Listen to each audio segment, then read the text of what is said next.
Good evening, good evening, good evening.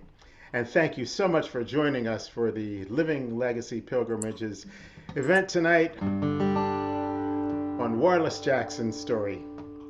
As always, we welcome you in the spirit of continued perseverance in this time of challenge and change. I'm Reggie Harris, and I want to greet you with some music tonight. So thank you all for joining in. We have a remarkable program tonight, and we're going to start with one of the great freedom songs. Feel free, if you will, to join me in song. Woke up this morning with my mind stayed on freedom.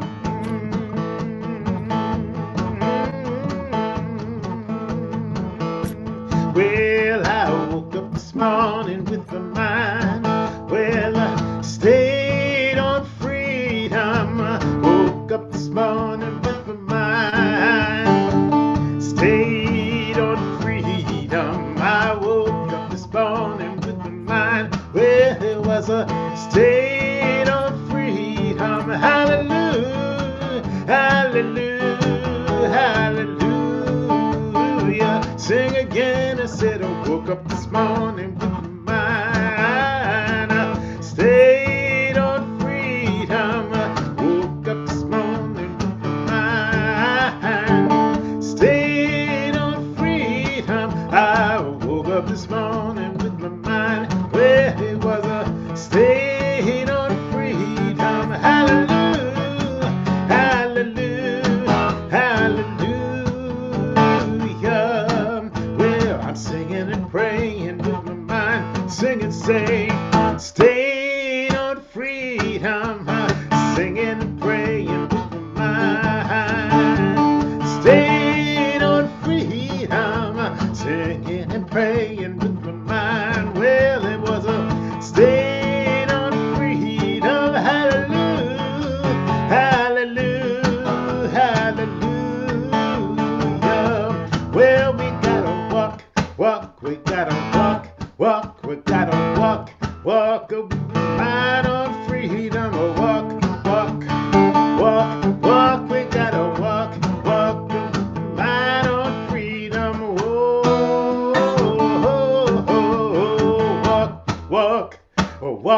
Walk, and people talk. We gotta talk.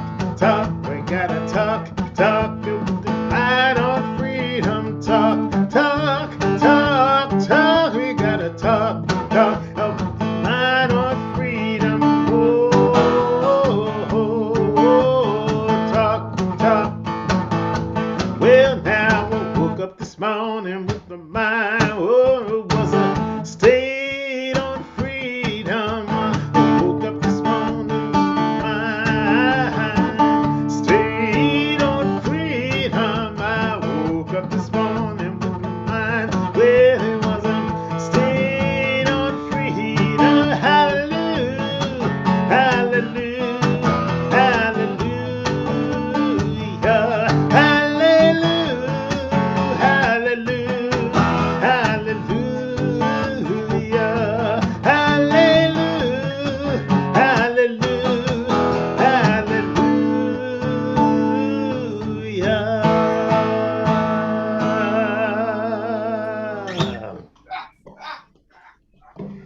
Well, we all know that the civil rights movement was fueled and carried by song. And so it is that as we make our way through this time of challenge and change, we have to remember to keep a song close to our hearts as we continue to work for voting rights and for social justice. And the songs that we sing often come from the civil rights movement, songs that were born in the cauldron of slavery, songs that came through the struggle of the Civil War, and songs that came forward in time to become the songs of freedom and justice in the civil rights movement. But every now and then we are blessed to have someone offer in a new song. And I want to share a song tonight that is a song that came to us from one of the folks on this broadcast tonight. My colleague, Carlton E. Smith, is also a singer, in addition to being a minister and an amazing leader in our Living Legacy board meetings. Carlton introduced a song to us that I want to sing with you. It's one of the songs, well, actually, Carlton made up this song. As most of these songs are, they're simple songs that people can sing as they're marching, as they're working, as they're hoping and dreaming for justice. We are pulling together.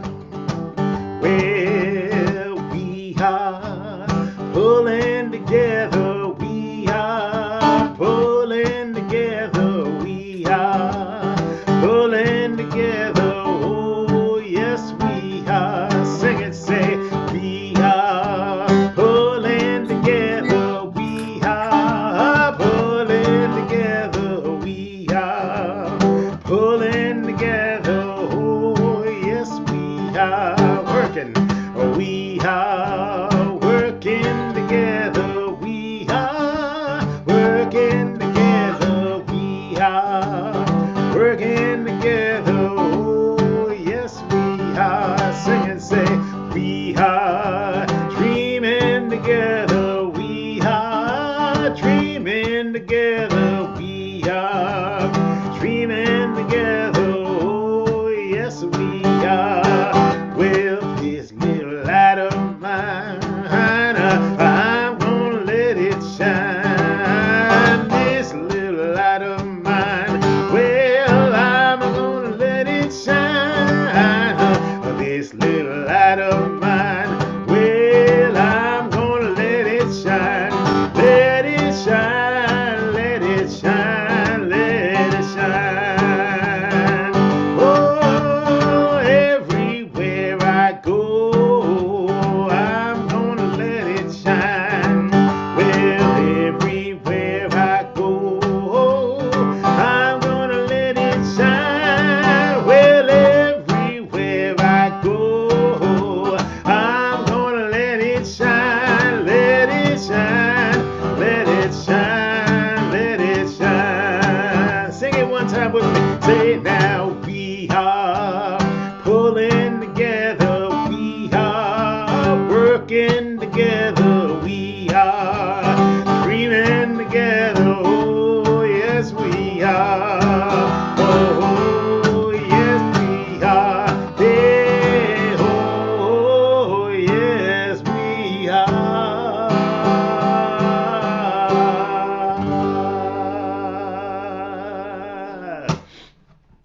Well, I say thank you to my brother, Carlton E. Smith, and I would like to introduce him tonight as our host for the evening to lead us through this remarkable story and into this remarkable frame. So thank you so much for joining us. Carlton, take it away. Well, Reggie, before you go, I think we need to let everybody know that you are a nominee for a prestigious songwriting award. Can we just talk about that for a minute? Just 1 minute. Can we do that, please? Well, thank you. Yes, I my song on Solid Ground, which was released in 2021, has been nominated as one of the 5 nominees for Song of the Year with the International Folk Alliance. So thank you for mentioning. Oh, absolutely. You didn't think that was going to slip by, did you? And also, thank you for taking. I found the lyrics of that song in a children's book about Kwanzaa, and it didn't have any music with it, and so I just sort of came up with that simple little tune. And Well, I tell you, if you ever have a chance to have a song that you thought of, get the Reggie Harris treatment. I highly recommend it. You will not regret it. He didn't tell me he was going to do that. He said I was going to be pleasantly surprised, and I'm just thrilled and delighted. It's never sounded so good. So thank straight you. up. Good evening, everyone, and welcome to this evening's Living Legacy Project program for this wonderful night in April. It's so good to have everyone here. I'm the Reverend Carlton E. Smith. I'm a member of the Living Legacy Project Board, also an ordained minister within the Unitarian Universalist Association. And it's wonderful to be with you all this evening. I wanted to start out by just telling you like a little bit about the Living Legacy Project and then saying a bit about tonight's program. Founded in 2008, the Living Legacy Project conducts pilgrimages to important sites in the American Civil Rights Movement from the 1950s and 60s. The Living Legacy Project grew out of the Reverend Gordon Gibson's and his wife Judy's passion for sharing the Civil Rights Movement story. Recognizing the importance of not only capturing the stories of the movement, but of understanding what this story teaches us about our continued work that still needs to be done. The late Reverend Dr. Hope Johnson, Dr. Janice Marie Johnson, and Annette Marquis, who's on tech this evening, thank you, Annette, so much for that, formed a partnership with the Gibsons to establish the Living Legacy Project. In November of 2013, the founding members, along with singer-songwriter Reggie Harris, formed the Living Legacy Project Board with the goal of developing long-range sustainability in service of our mission. Today, we offer the Living Legacy Pilgrimage and other experiential learning opportunities to deepen understanding of the Civil Rights Movement by visiting the sites where it happened and talking with the people who lived it, which we'll be doing definitely tonight. Our vision and mission, the Living Legacy Project's vision, is a just and equitable world free of racism and other systems of oppression. Mindful of this vision, the Living Legacy Project's mission is to provide experiential education about the American Civil Rights Movement that challenges, inspires, and equips people from diverse backgrounds and identities from diverse backgrounds and identities for justice work in their communities and beyond. I also want to remind you, I know some of you have donated very generously in support of this program and registered for our whole spring series. I want to remind everyone, whether you're watching this in person or virtually, that you can donate to support our programming and help keep these stories alive. We're going to post that link in our chat, and Pam Zappardino, who's a member of the board, is our chat manager this evening. Thank you for that, Pam. I would also mention next month's program on Wednesday, May 11th, will feature singer-songwriter Melanie DeMore and storyteller Diane Ferlette, who will share Gullah Geechee culture with us. And so you want to be sure to make it back for that program next month on May 11th, Wednesday, May 11th. Now, with regards to this evening's program, on a February night 55 years ago in Natchez, Mississippi, Wharlest Jackson Sr. is believed to have switched the turn signal on his truck, detonating a fatal car bomb that had been placed underneath the driver's side seat. A Korean War veteran, he served as treasurer of the local chapter of the NAACP and had been among the first Black men promoted within the ranks of the Armstrong Rubber and Tire Company. His wife, Exerlena, had begged him not to take the job, but the increase in pay meant she could quit her job as a cook at an all-Black school and focus on raising their 5 children. While the FBI suspected the involvement of the Silver Dollar Club, a spinoff of the Ku Klux Klan, none of their investigations were conclusive in spite of thousands and thousands of evidentiary documents. Last spring, Professor Paula C. Johnson, co-founder of the Cold Case Justice Initiative at Syracuse University College of Law, launched the Wharlest and Exerlena Jackson Legacy Project, a weekend-long online virtual symposium for public junior and senior high school students in Natchez and Syracuse. While honoring the Jackson family's sacrifice, the event also supports teens in achieving their goals through providing resources and inspiration towards higher education, entrepreneurship, and civic engagement. Among the Syracuse Law students collaborating on the symposium is Gabriela or Gabby Groman, who participated in the Living Legacy Project's January 2020 pilgrimage through Alabama, Mississippi, and Memphis, Tennessee. That was just before we shut down all of our in-person pilgrimages because of the COVID-19 pandemic. And this evening, we're honored and delighted to have as our panel for discussion this evening, Ms. Denise Ford Jackson and Wharlest Jackson Jr., children of Wharlest Sr. and Exerlena Jackson. Professor Paula C. Johnson, again, co-founder of the Cold Case Justice Initiative at Syracuse University College of Law, and Ms. Gabriela Groman, second-year student at Syracuse University College of Law and Living Legacy Project participant pilgrim. So I would like to begin this evening with questions for Ms. Ford and Mr. Jackson. We would so appreciate it if you would share with us about your parents, Wharlest and Exerlena Jackson, and who they were in the 1960s. What do you remember of them from that time, both as public figures and as people who raised you and your siblings? Wharlest and Exerlena were two persons that lived a life that they cared about their families. My mother was a country girl. She milked cows. She made homemade butter. She cooked for the military college here in Natchez and other places such as the Stanton Hall. She not only was a cook, but she also was a caregiver for the doctors. She babysitted and she cleaned houses and so forth. My father, Worley Sr., on the other hand, he was the son of a sharecropper down from the state of Florida, and his dad owned a orange grove, and during the summer he grew watermelons. And not only his dad was doing that, my father joined the service. He served in the Korean War back in the early 50s, 40s.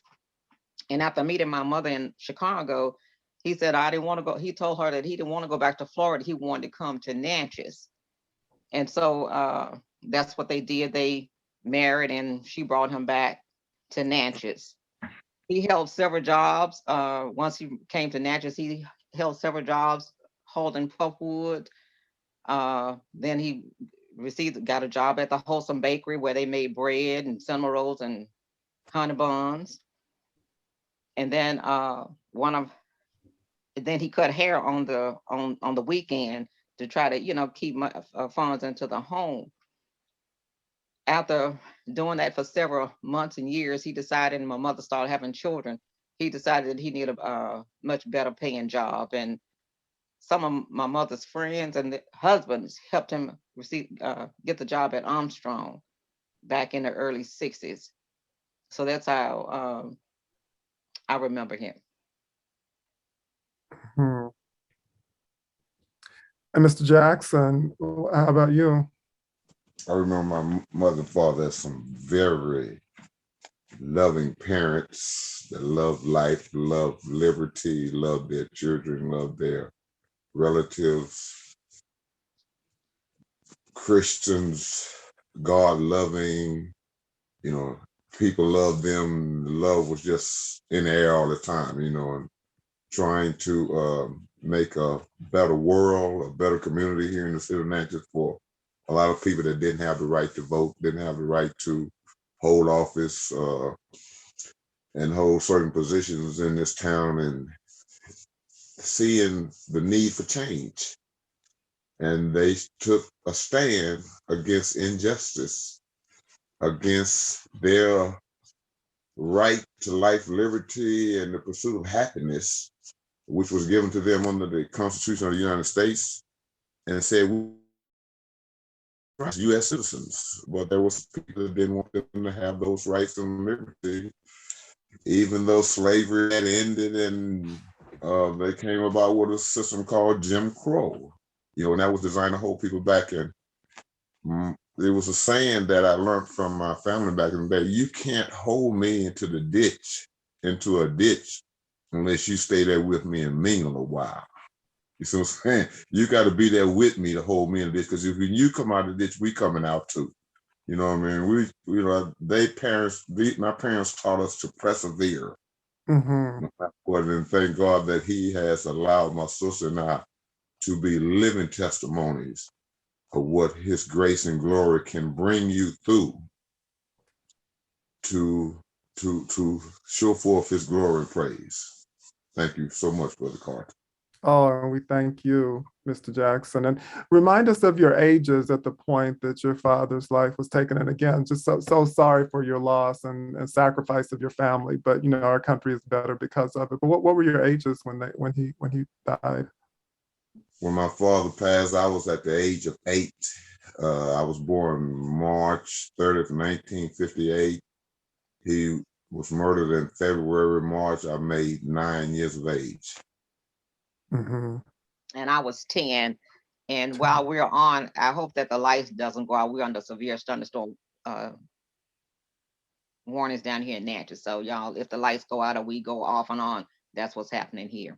Well, in the spirit of what Mr. Jackson just said, we will persevere, you know, and we're just so grateful. For however long we have you, we're just going to be as grateful as we can be, because it is an honor for us as the Living Legacy Project to be in communication and connected with the Jackson family. We just appreciate you all so much. Thank you. Professor Johnson, how did the Cold Case Justice Initiative come to be, and how did the case of Wharlest Jackson come to CCJI's attention? Yeah. And what were the origins of the Jackson Legacy Project Symposium? Okay, thank you. Well, first of all, thank you for having me. Thank you for having all of us to participate in this discussion. I think that when we were preparing to come on, Wharlest, said it best in terms of saying what his, father, what his parents meant to America. And I think that that's the thing that we focus on. And in many ways, that's really the answer to your question. It's the ultimate answer. But CCJI began in 2007, right around the time that the Emmett Till Unsolved Racial Crimes Act passed and was signed into law by President Bush, George W. Bush, in 2008. And so just around that time, my colleague, Janice McDonald, who taught here at the College of Law. She's now emerita professor at the College of Law. But she had been doing some work in Louisiana, in Faraday, Louisiana, doing some research on a different project, in fact, when she and the journalist Stanley Nelson began to talk, and they were talking about the fact that the Till Act had just passed, and Stanley had noticed some names in his community, namely Faraday, Louisiana, and in environs. And so the name Frank Morris was on that list, and he had been killed in 1964. And so Stanley and Janice had spoken about this, and suggested that his granddaughter, Rosa Morris Morris Williams, that we might be able to help her, because she had been, for decades trying to get information from the authorities about what had happened to her grandfather, and had been running into, roadblocks at every turn. And so, Stanley's interest was piqued because he had not heard about what happened to Mr. Morris. And he thought that in talking to us as, lawyers and law professors, that we might have an ability and perhaps some entree into places, that journalists did not. Would we help the Morris family? And of course, we said, yes, we would. And so that sort of, started us down the road into looking into some of the, racially motivated and unsolved cold cases. And so our work took us to begin to file FOIA requests, Freedom of Information Act requests. And when we did that, we came upon the file related to Denise and Wharlest's father. We filed a FOIA request for his death, and what we found from the National Archives was just voluminous records that indicated that the federal government had done some investigation into his case.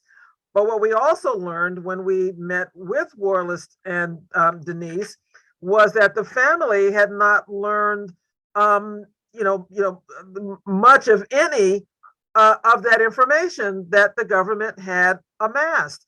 And so, we and our students began to comb through these, 7,000 pages, of information. And I will say about that too, very quickly, that one of the things that made it, remarkable, because people do FOIA requests all the time. Sometimes you get them back, sometimes you don't, and sometimes you get them back and they're heavily redacted. As it turned out, when we got the initial response back from the government and the National Archives in Washington and in Maryland, those files were unredacted. And so we knew that we were seeing something that you just typically don't get. And so, we hastened to make copies of those unredacted files, so that we could have, the fullest record, that we could possibly have on, on the case. Now I mention that because, our instincts were correct. And that is, we got back to New York from DC and we started looking through things and we found that, some of our images, just weren't quite as clear. And we just knew that we wanted to go back and make some new copies of things. Well, within that short period of time, when we went back to the archives and asked for the same files, we then got a redacted copy. So clearly there had been some error in the first instance in providing the unredacted file, which they quickly corrected within just a matter of, short matter of weeks, that when we got back down there, we got the redacted file. I say that because there is a lot of information, or there has been a lot of information that families such as the Jacksons have not gotten because the information is concealed in some way and it's left to organizations, like ours or investigative journalists to do this work to try to get beneath those redactions and figure out who's involved, what information has not been, fully thoroughly reviewed so that people can have information. And so that is what we did. We started with, Frank Morris's case, Mr. Morris's case, and we got the Jackson files. And in those files, we began to learn about other cases as well, and that some families had never known that there were investigations in these cases. And so we simply felt that we had we had an obligation to do as much as we could do to continue investigations and make sure, one, that families got information that they previously had not had, and also to do work that could hopefully, possibly, lead to accountability for people, whose names were listed in these documents. And so that's how we got underway. We then had students who began to work with us, first on a volunteer basis, and then our students began to work for, for class credit. We now have a seminar associated with what we do, but it has simply been, a labor of love in terms of what we do, because we think that these issues of racially motivated crimes are a scourge on our society. It has left families bereft of information. And so that is why, we were determined to continue to look into these cases. So that's the origin, that's sort of our origin story of how we got underway. And as more people began to know about, CCJI, invariably when we would speak, and we would speak at colleges and law schools and in community settings, churches, talking about this work. And if anyone knew information, please share it with us. And wherever we would speak, someone would come up to us and say, something like that happened in my family. A death, a suspicious death, a disappearance. Do you think that CCJI could help our family also get information because no one has told us anything. And that's the way that, our, sort of caseload, as it were, grew. And so we tried to help, as many families as we could. And then of our own accord, as we did the research, the names of victims started appearing into the to the work that we were doing, and so we would look further into those cases. And so let me just answer the third part of your question, and that is how the Legacy Project came about. We learned a lot about what happened, in Mr. Jackson's death.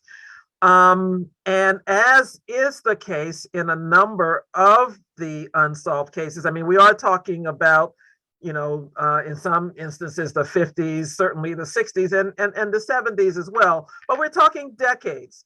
And so because those cases were not solved initially, that meant that time was passing not only for the victims' families, but time was passing also for the perpetrators. And so many of the suspects, we found to be deceased at a certain point. And so some of the prime suspects responsible for Mr. Jackson's death, were deceased at some point as well. And so we asked ourselves, Wharlest and Denise, and those of us in CCJI, we asked ourselves, what other forms and possibilities for justice might there be if we're not going to get prosecutions, right? And so we really had an expansive discussion about the meaning of justice and what were some of those alternative forms. And what we came up with was this, that memory is also justice, that this horrendous thing had happened, right, very deliberately had happened to Mr. Jackson. Their mother also, carried the weight of what had happened to him, and had her own, health challenges, and just the loss in their family, and a nation which had not addressed it properly. And so we thought that one aspect of justice was making sure that people knew what the Jacksons had given, not only to the Natchez and the Adams County community, but to the nation, because their sacrifice makes it possible for us to have this conversation tonight. It certainly has made it possible for me to go to university, to go to law school, and to continue doing this work. And so we do this with gratitude for them, and we do it because people need to know what they gave. And so that's how the Legacy Project came to be. Thank you so much for that, Professor Johnson. And I just love what you said about memory equals justice. I hadn't ever heard it put so concisely. And that's something powerful that I think that you might even hear again in the context of the Living Legacy Project setting. Thank you so much for that tremendous background that you've given us as to how CCJI came to be and how you came to be involved with the Jackson family. Ms. Groman, it was a year ago that you invited me to be part of the Wharlest and Exerlena Jackson Legacy Project Symposium. And a year before that, you were on the last tour of the Living Legacy Project before the pandemic lockdown began. And I want to say thank you for remembering me from our time together with the Living Legacy Project pilgrimage back in January 2020 to come back and think about me as one of the participants in the Jackson Legacy Project. And so you're very much in the background of how the Living Legacy Project and the Jackson Legacy Project came together. So we thank you for that. As a law student with a commitment to social justice, what lessons do you take from the lives of the Jacksons? Sure, Carlton. Thank you for having me and participating in our program and letting me participate in yours.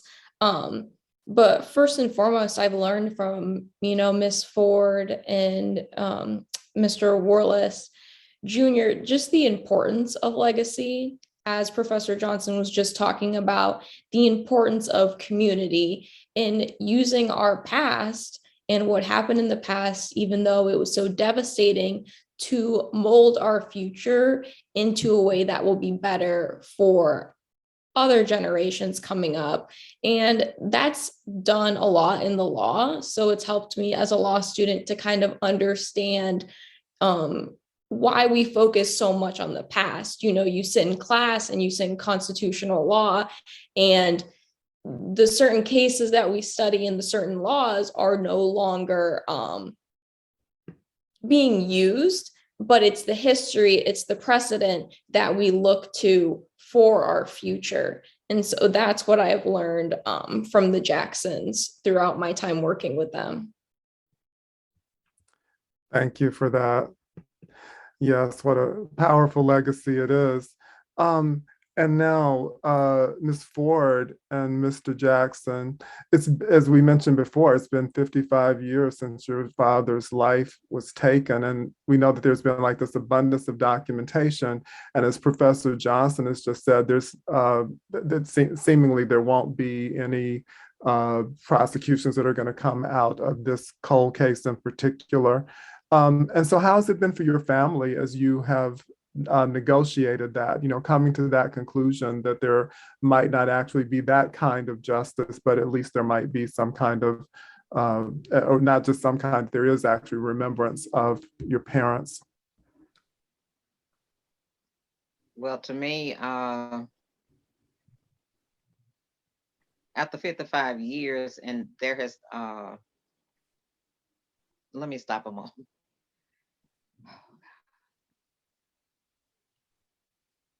When it was 40 years ago, and when they brought up start opening all the, okay, and they gave us hope, that these, that I was looking for some hope or some answers then, and there was no answers. It was like, it was really, to me, it was like a slap in the face to know that we went through all of this, all these announcements, and then we still had no answers. Again, I thank God for Stanley Nelson, the research that he did along with Syracuse, and gave us answers to what we should have known back in 1967. My brother and I have been trying to do programs in honor of my father because he was an NAACP treasurer. He helped organize the NAACP in Natchez back in the 60s. And looked like, his name just dropped out of the air. When certain people was over the NAACP, they had these annual programs, in remembrance of him. And my, closure came when I replaced a marker on Minor Street in honor of my dad, because I knew that there was no justice and there was no solving of his case. So that was my piece. And, for me to know that I need to move on with my life, the ideals, the dreams, the hopes would all be there, but then I know I had to move on. So that was my piece, and I knew there was no hope and no justice. I'm just heartbroken in a certain way to hear that, and I understand, and we have to, find our way to move forward and to persevere, as Mr. Jackson was saying earlier. But yes, I hear you. I hear you. And Mr. Jackson, how about for you? I mean, how has it been sort of reconciling the way things are, and that, in this particular case, that there's unlikely to be a kind of trial or actual account for your father's murder?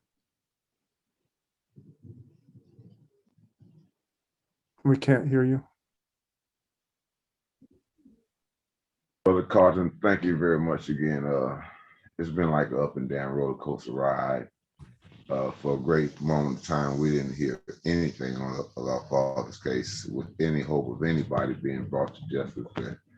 But thank God for his word that gave us hope that he was a just God and that he would do something. And thank God for, those ones that have spoke up, said something, investigated, got some information and shared with us to share some light. So we were thinking that never was anybody going to be brought to justice, and the type of justice back then would still be operating in 2000 and something, because it looked bleak for us for a moment period of time. It's like they were trying to sweep our father's story underneath the rug. We knew he meant a lot. We knew that they had killed Charles Evans, and Meg Evans was helping him to develop the NAACP in this town. And the NAACP was not just for Black people, it was for white, it was for all people. And the rights that they were freely given under the Constitution. But a certain group of people didn't want to give. After 55 years, man, it's been a roller coaster ride. Up and down, up and down. You look for hope, then you get a real low. Then you see something. I saw my mother ask FBI agent for information on my father's case for them to tell her that we were there to assist the local authorities. We were getting the message that they were there assisting in the murder. It was really hopeless for us for a lot of time to stand there and hear that from the FBI agents. But thank God for where he has brought it right now. And this is a light for America. Martin's struggle, that his aim was to make America better. My father's death and mother's sacrifice, that was the same thing. Let's make America a better country. Thank you, brother. Absolutely. Thank you, Mr. Jackson. And Professor Johnson, as you hear this and contemplate it, I'm just thinking it was just a couple of weeks back that we saw President Biden sign the Emmett Till anti-lynching bill into law. And so now we have lynching as a federal crime that's been over 100 years in the making. Michelle Duster, who's a friend of the Living Legacy Project and a personal friend of mine, was present for that signing and spoke about her great-grandmother, Ida B. Wells, having petitioned the president of the United States over 100 years ago in 1898 about having anti-lynching be a federal crime. And finally, it's come to pass. What do you think the implications of that might be for cold cases like Mr. Wharlest Jackson Sr.'s? So I think that the implications of the finally having passed an anti-lynching bill after over 100 tries, right? This legislation has been introduced into Congress over 100 years ago, and in most instances never made it out of committee. So it never got a vote, so it never got the serious consideration that it should have gotten. And this included at time at the height of lynchings in America, when you would have thought that we would have addressed that, we would have recognized, what that inhumanity meant, what those crimes meant. And so to some degree, to have, this legislation now, it is partly symbolic, but it does have practical effect as well. The symbolic aspect of it is that there is finally recognition, official recognition, and so law, right, where it says that these kinds of crimes constitute violations of federal law, right, of federal law. And so that makes a profound statement. It means that there can be prosecutions under that federal statute.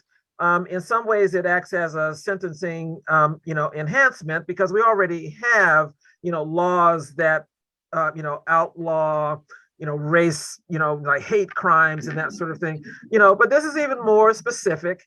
And so there can be cases brought specifically under the provisions of this law.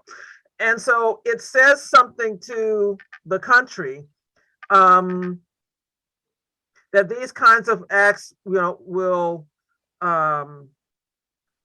carry that kind of stigma and the kind of opprobrium from the society, that is a wrongful act. Because for so many years, Black lives simply did not matter. It is interesting because, as I was saying to you all just before we came on, I had just come from class, and the class that I had just come from was the CCJI seminar.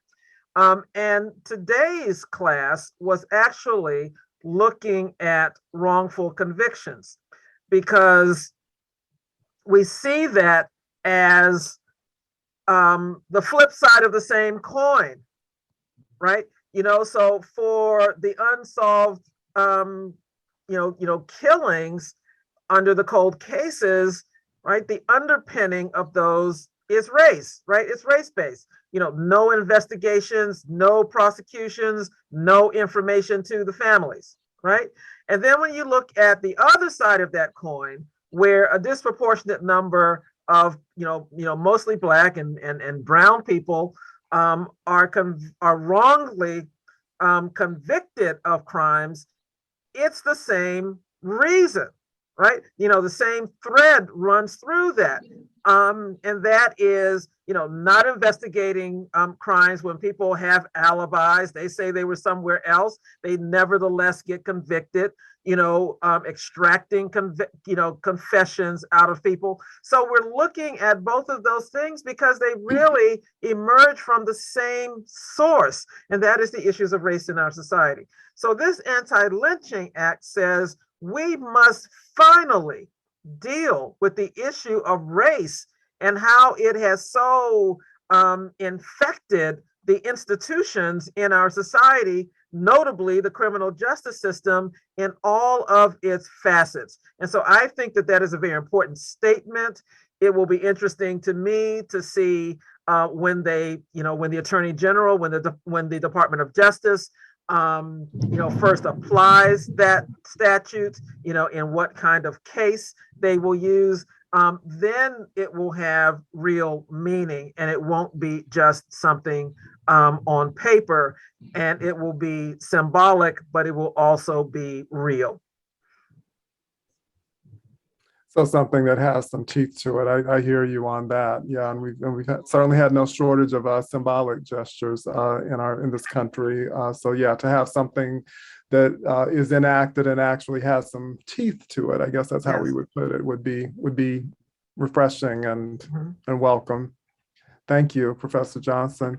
And Ms. Groman, we know that the Jackson Legacy Project has a particular outreach to junior and senior high school students, encouraging them to consider civic engagement, as Wharlest and Exerlena Jackson did in their time, entrepreneurship, higher education, and the arts as avenues of racial and social justice. How do you see those expressions as being measures of justice in the Jackson case yourself?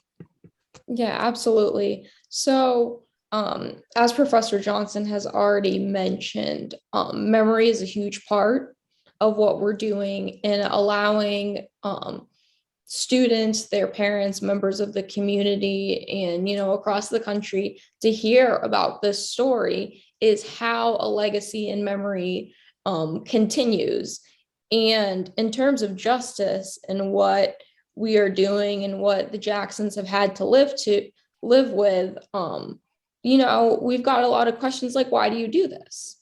The suspects have long been gone. They have children, grandchildren, great-grandchildren. Nothing's going to come out of this. And it's important to teach high schoolers that there is a danger in being silenced. And I think, justice comes in many forms. And once you have exhausted all forms of criminal justice avenues, then you need to help the family bring peace. And so what comes with that is what we've been doing with the Jackson Legacy Project and helping students understand, their rights, what they can do with their future, that they don't need to be held back, how others were in the past, how they shouldn't feel threatened by being Black and educated, and how important that is for their future. And the Jacksons have been great with helping reach the schools in Natchez, Mississippi, and just use us and the speakers and the sessions that we have as a stepping stone to get information out there that these students would never get because of where they are or just how they were raised and stuff like that. So we help students who can't turn to any family member, because maybe some have never gone to college, go through the steps of FAFSA and all the super difficult things and scholarships and funding and where to turn, and just continue the legacy of education and civic engagement in the community, hoping that they will then go to the community that they, settle down in and spread what we have been working on. Indeed. Thank you so much for that. And you just never know, what the young people are going to take from what they hear. It could be, just that spark of information of seeing somebody who's become a realtor or has started a cleaning business. I remember the Herzogs, I think were the family that were on, the couple that was on last year, talking about their cleaning and entrepreneurial endeavors. And so, yeah, thank you so much for that, Ms. Groman. Yeah. Carlton, do you mind if I just add a little bit to what Gabby has just said? Absolutely. And that is, she explained perfectly what we're trying to do. And that is, this legacy aspect of it is a direct link from what the Jacksons gave to us and to continue their work. I mean, let's remember that Mr. Jackson took a job at Armstrong Tire and Rubber because he was qualified for that job. He had the seniority to take that job, and that's why he got the job. He was a skilled worker. And so in carrying on the legacy, that is, for us to encourage and to inform the subsequent generations who may have aspirations to do different things. It could be college, it could be other types of skilled trades, it could be careers in creative endeavors. Whatever their aspirations are, we want them to know that there is a community that will support them and will help them to get the mentorship that they need, that will help them get the resources and information that they need, because that is what they made possible for all of us to do. So the legacy is to continue the work that that he embarked on, so that others can do that. And I think, as Gabby said as well, sometimes it's the kids, right? It's the junior high school children and the high school children, but sometimes it is also their parents, right? One of the sessions that we have is, how do you support your junior high or high school student? Because sometimes the parents don't know that information. So we have to support the whole community in that way, to give them information for people to go, forward in their future. So I just wanted to, add a little bit about that in terms of why it's, helpful to give that information in the legacy program. Thank you for that, Professor Johnson. Yes, and my family in Holly Springs is part of that legacy. And in fact, my dad was born in 1929. I think Mr. Jackson was also born in the 1920s. So we're the same generation. I am with the Jackson children. And so my father was also one of those community leaders, member of the NAACP, first Black mayor of Holly Springs, Mississippi, my hometown. So I understand that part of the legacy as well. And I wanted to bounce it back to the Jacksons in that regard. As I mentioned, it was documented that your mother, Exerlena Jackson, was not particularly in favor of your father accepting that promotion at the Armstrong Rubber and Tire Company.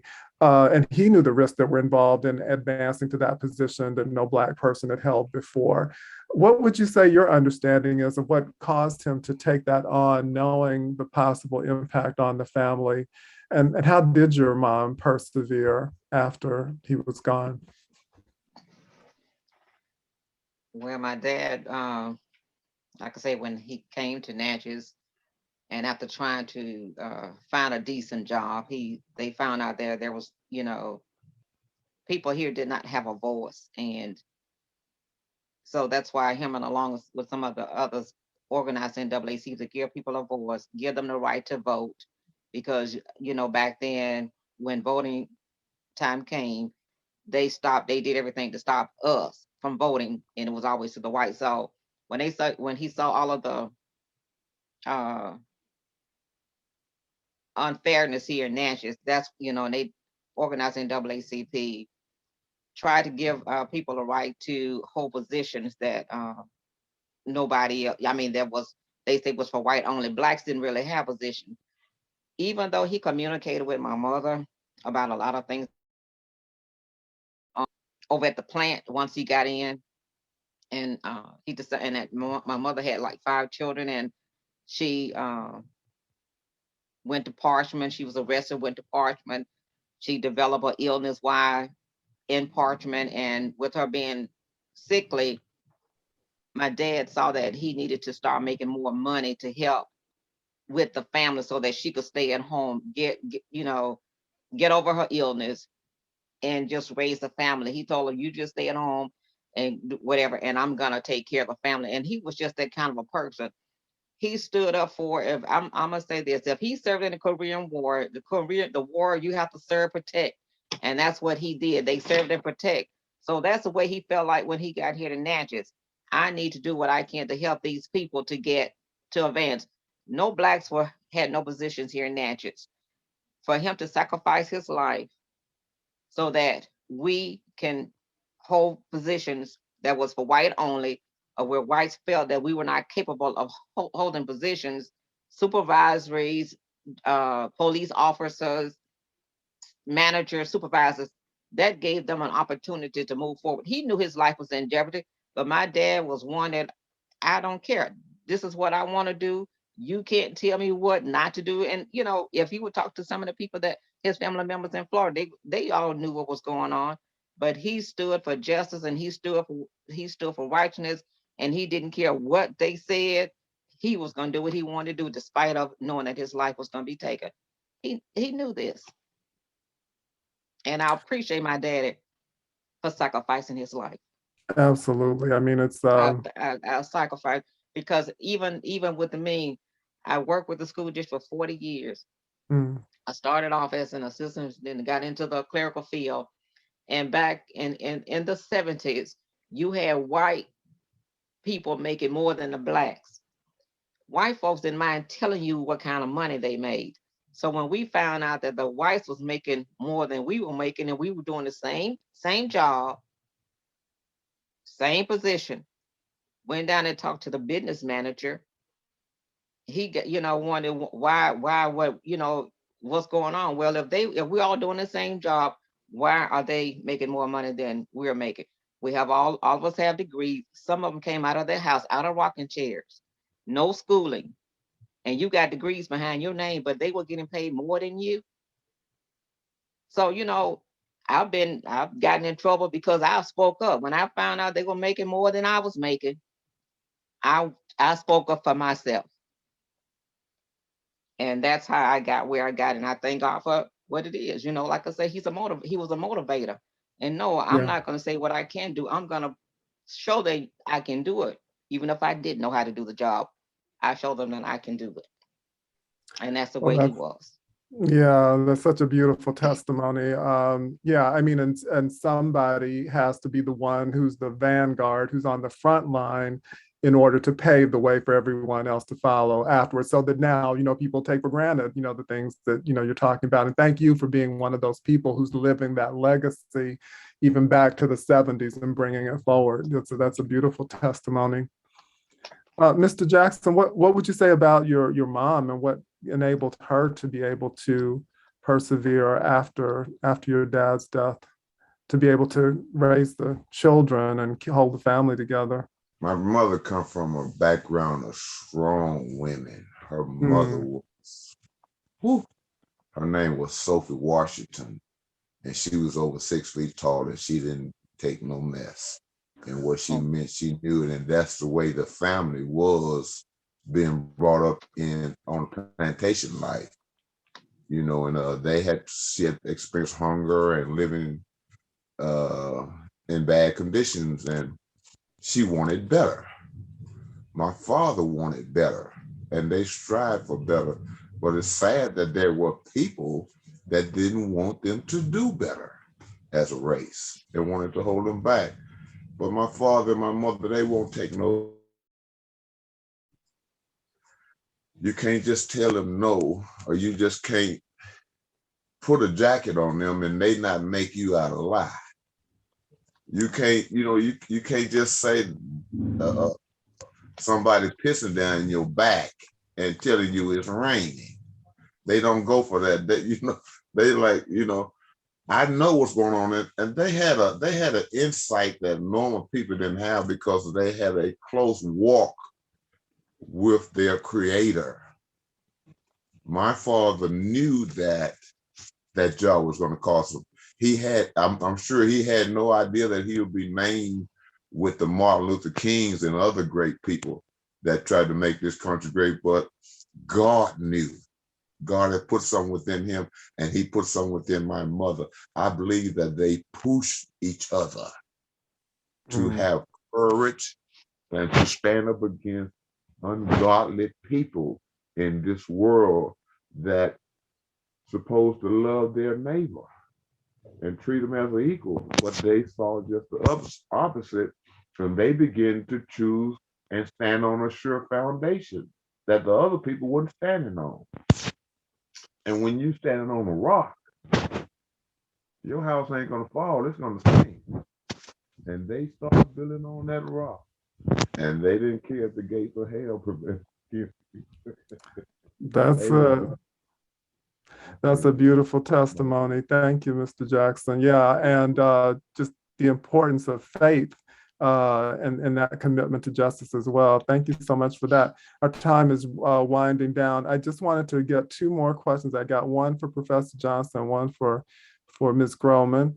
Professor Johnson, wondering briefly if you could just say a word about the implications of the election of Ketanji Brown Jackson to the Supreme Court, and what do you think that's going to mean for these cases? And what do you think increased representation and diversity in the courts is going to have an impact on how these cases are handled going forward? Yeah, thank you. So I think that where these issues come up in the legal system, will take time before they reach the Supreme Court. It's going to take the work of these local officials and the Justice Department. But I think that her presence on the Supreme Court in addressing issues having to do with, the accused, particularly where there are racial issues there, or with victims of crime, where there aren't satisfactory responses by our system there. I think she will bring a perspective that has been, frankly, absent from the Supreme Court for some time. And that is, she brings her lived experience as a Black woman in the United States, someone who has served as a public defender, someone who has served as a jurist on each level, trial and appellate. Now she'll be on the highest court, sentencing commission. All of these things will be part of the way in which she can look at something in a broader lens, bringing more perspectives to bear And so, these things become important so that when she is working with her colleagues on the court, right, they cannot be, left or allowed to simply decide things, in the same, narrow or narrowly focused way. Her voice is going to matter, even if in the near term, the balance of the court is not going to change. It's still going to be 6-3 for a while.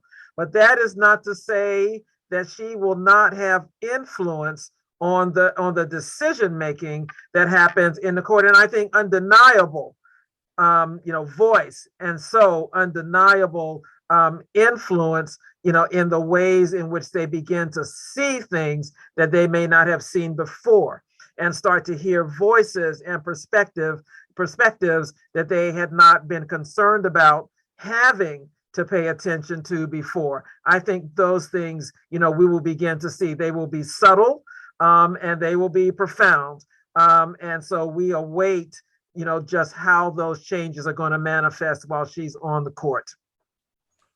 Yes, indeed. It will all be revealed. I want to thank Mr. Jackson for sharing with us that flyer. For those of you who are watching the screen, he was sharing with us before about American Reckoning, which is a whole PBS Frontline episode that's about that's just been put in the chat. Annette has just put that in the chat. Thank you. A whole PBS Frontline program about the Wharlest Jackson case. Thank you so much for posting that up. And I'm just going to bounce it just very briefly to Gabby, just to tell folks how to learn more about the Jackson Legacy Project. You just had your second annual symposium. How can people learn more about that? Yeah, so great timing. We actually met with Ms. Ford and Mr. Jackson and the other students that worked on the CCJI project last night.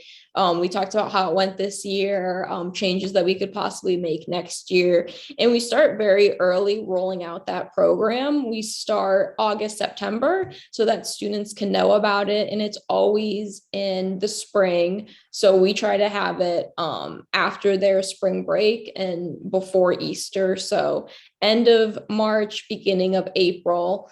And, we look forward to possibly introducing new sessions to keep with the times. Like this year we did a COVID one. Your first year, Carlton, we did a voting session because of the election. And we also this year rolled out a scholarship. And so we are going to, keep up with that and just see where next year takes us. But yeah, I would look out for that in September. And then we always have reminders. So I post it. It's on the Syracuse Law School website. If you just type in Wharlest Jackson Legacy Project, you can find the link there. And so I look forward to continuing working with the Jacksons next year as well. Excellent. Thank you so much, Gabriela Groman. And I want to also say thank you to Professor Paula C. Johnson, Denise Jackson Ford, Wharlest Jackson Jr. Thank you all for being part of this important conversation about why people need to know about Wharlest and Exerlena Jackson. It's meant so much to be able to share this time with you and to help people know more about this important and inspiring and beautiful story of your family, to the Jackson family. And thank you so much for the work at Syracuse University and CCJI, Gabby and Professor Johnson. We appreciate you so much. I just want to say a word as we're winding down to remind everyone that it's possible to donate tonight to support the programming that we do with the Living Legacy Project. The link is in the chat box. And also just remind you that next month's program on May 11th will feature singer-songwriter Melanie DeMore. She's wonderful. If you've not heard it before, you'll be so glad that you came, even just for the music, as well as storyteller Diane Ferlette, who will share about Gullah Geechee culture in the coastal islands of the United States in the southeast. And with that, I will turn it back over to Reggie. Thank you, Carlton, and thank you all for such a powerful evening.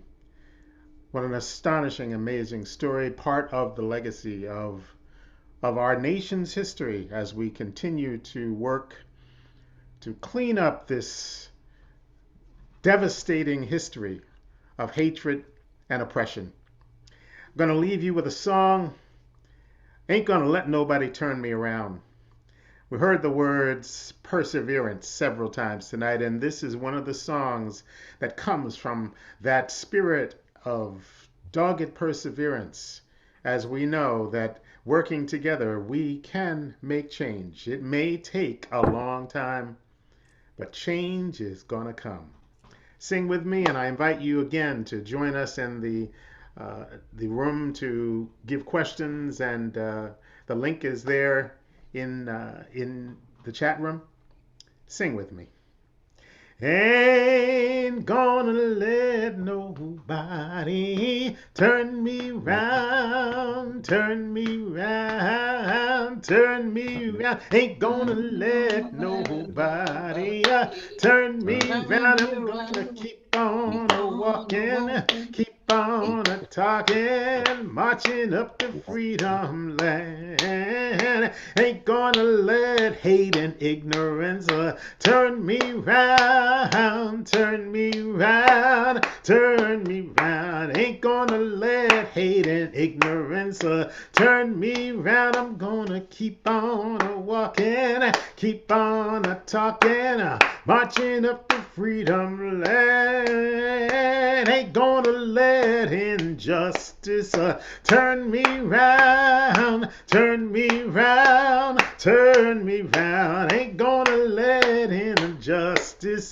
turn me round. I'm gonna keep on walking, keep on talking, marching up to freedom land. Nobody ain't gonna let nobody turn me round, turn me round, turn me round. Ain't gonna let nobody turn me round. I'm gonna keep on walking, keep on talking, marching up to freedom land. I'm gonna keep on walking, keep on talking, marching up to freedom land. Take care and keep on keeping on.